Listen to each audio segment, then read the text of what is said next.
해외 산림자원 개발 전문 인력 양성 교육 프로그램 해외 조림 대상지 선정 시 고려 사항. 먼저 이번 시간의 학습 목표와 내용을 살펴볼까요? 이번 시간의 학습 목표를 살펴볼까요? 이번 시간 이후 여러분은 사업 목적을 고려한 조림 대상지 선정 시 주요 사항들에 대해 설명할 수 있게 되실 겁니다. 또한 입지 환경 및 기반 시설, 지역사회 환경에 대해 알고 각각의 영향을 말할 수 있게 되실 것입니다. 마지막으로 해외 조림 대상지 선정 사례를 들고 각 대상지별 장단점을 말할 수 있게 되실 겁니다. 그럼 본격적인 학습을 시작해 볼까요?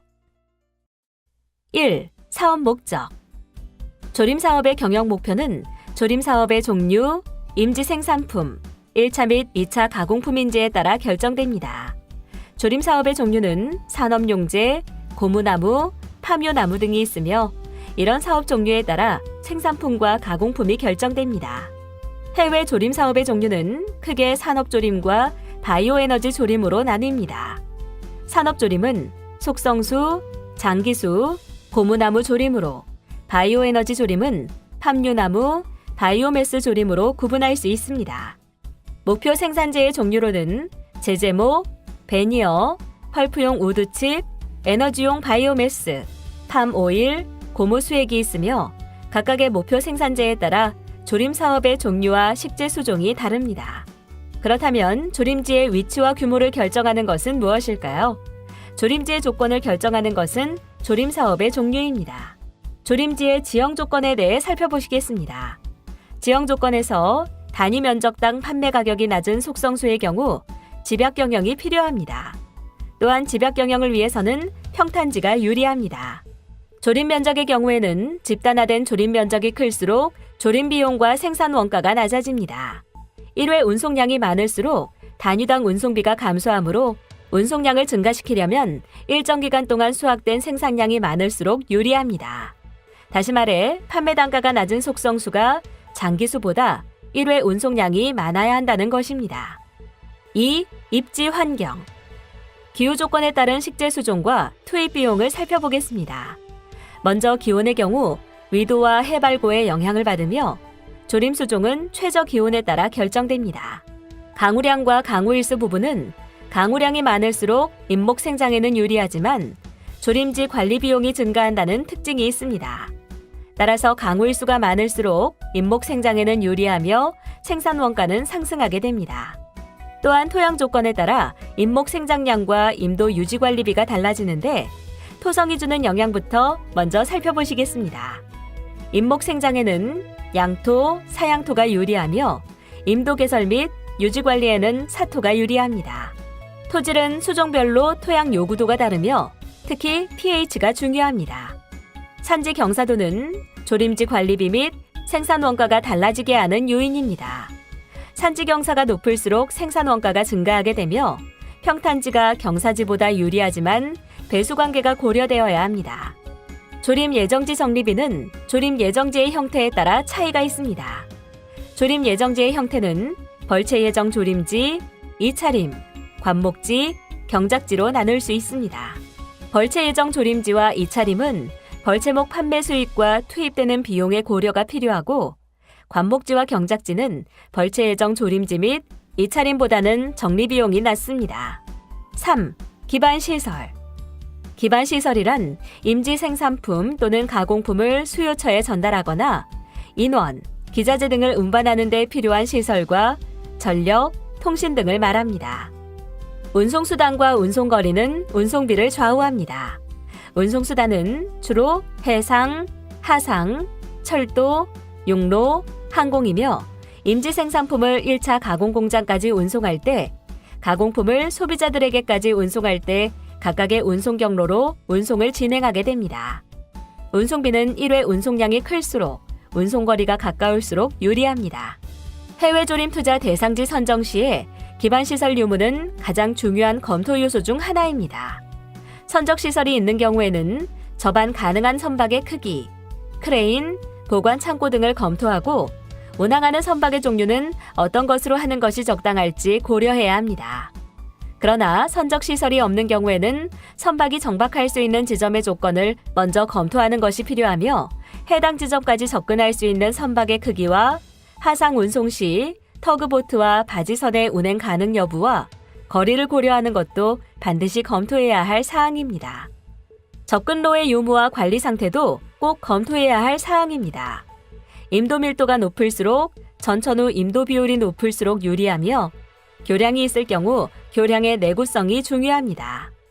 불안정한 큰 교량이 있을 경우에는 원가 부담이 되기 때문입니다. 전력은 해외 조림 사업을 위한 필수 조건으로 대부분의 열대 조림지는 공공 전력 공급 시설이 없거나 불안정합니다. 그렇기 때문에 가공 공장을 계획하고 있다면 전력 확보 방안도 꼭 강구해야 합니다. 임지 생산품만 생산하는 지역도 사무실, 정비소, 숙소 등의 전력이 필요합니다. 자가 발전을 할 경우 유류대가 차지하는 원가 비중이 더 높아지게 된다는 점을 고려하면서 소형 발전기나 열병합 발전소 설치를 검토해야 합니다. 통신은 사무환경 구축 및 직원 복지 차원에서 필수적으로 갖추어야 하는 조건입니다. 통신을 원활하게 사용하려면 지역 통신사의 통신망 또는 인공위성을 임대하여 이용하는 것이 좋고 사업진의 통신은 무전기를 활용하면 됩니다. 4. 지역사회. 지역 주민과의 관계를 검토하는 것은 중요한 일입니다. 지역 주민이 많을 경우 노동력 확보가 유리하기도 하지만 토지 분쟁의 위험성도 같이 증대됩니다. 이렇게 지역 주민이 많은 지역은 속성수를 기르는 것이 좋고 만일 주민수가 적다면 장기수가 유리합니다. 지역사회 조사 시 주변의 관련 산업을 검토하는 것도 필요합니다. 만일 기존 사업에 관련 사업이 존재하고 있다면 양질의 노동력 확보가 가능하게 됩니다. 조림과 1차 가공을 겸하고 있다면 저가로 임지 생산품을 구매할 수 있을 것입니다. 임지 생산품 없이 가공만 진행한다면 원자재 확보가 불안정할 것입니다. 자국 정부에 대한 지역 주민들의 친화 정도와 종교도 꼭 검토되어야 하는 요소입니다. 반군이 존재할 경우 생산성이 낮고 비용이 과다하게 소요될 확률이 높으며 종교는 근로일자와 근로자 화합에 영향을 주는 중요한 요소입니다. 5. 기타 검토 사항. 기타 검토해야 할 사항으로는 시장 접근성, 투자금의 회수 시기, 해당 지역에서 검증된 수종 등이 있습니다. 하나씩 살펴볼까요? 시장 접근성은 임지 생산품을 판매할 시장에 적합한 사업 목적과 조림 수종을 결정하는 것입니다.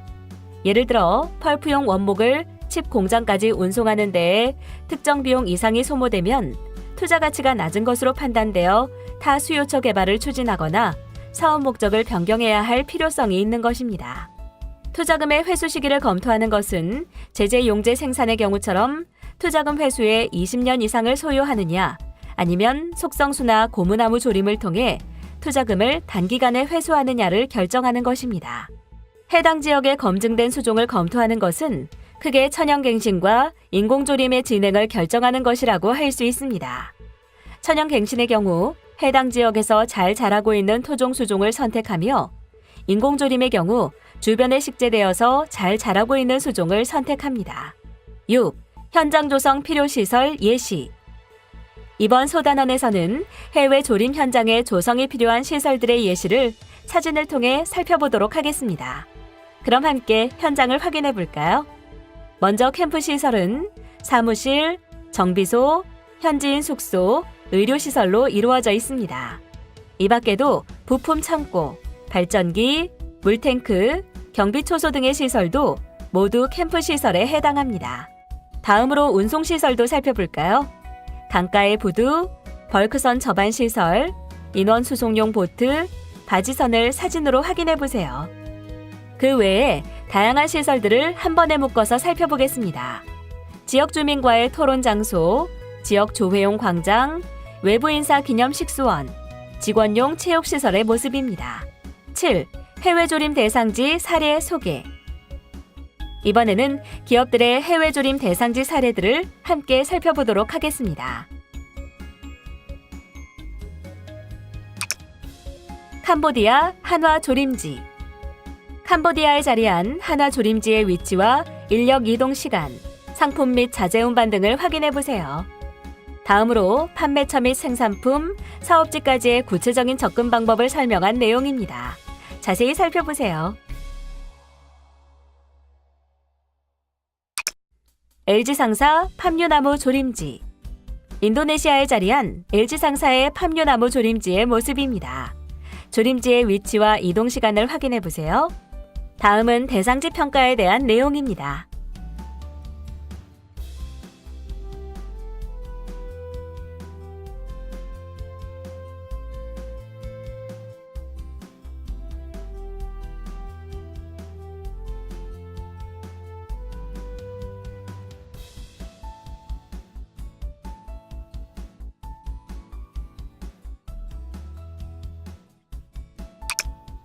대상홀딩스 팜유나무 조림지.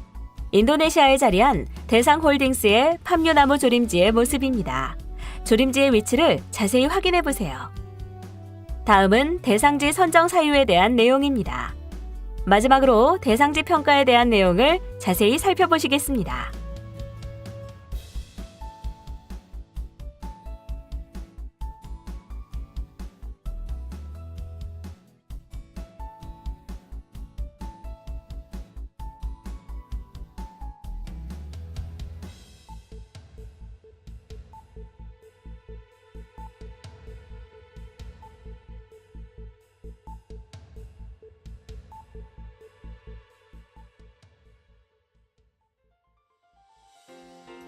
오늘 학습은 어떠셨나요? 지금까지 살펴본 내용을 간단하게 정리해 보도록 하겠습니다. 이번 시간의 핵심 키워드는 해외 조림 대상지, 사업 목적, 입지 환경, 기반 시설, 지역사회 환경입니다.